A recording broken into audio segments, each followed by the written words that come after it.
নমস্কার। স্বরচিত কবিতা আবৃত্তি। কবিতা তেমন কিছু। কুমুদ চক্রবর্তী। তেমন কিছু না হতে পারলে শুধু আত্মীয় স্বজন, বন্ধু বান্ধব আর পাড়া প্রতিবেশীর কাছ থেকে অর্থের জন্য, বাড়ি গাড়ির জন্য যোগাযোগ রাখে। কিন্তু বাইরের দেশগুলিতে যোগ্যতা না থাকলে, বিপুল পরিমাণ অর্থ না থাকলে কোনোদিন কেউ নিমন্ত্রণ জানাবে না।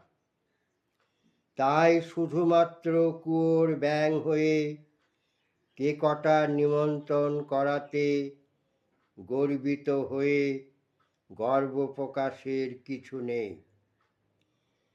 পেট ফুলিয়ে ফেটে মরার আগে বাইরের বিশালাকারটার কথা ভাবতে হবে।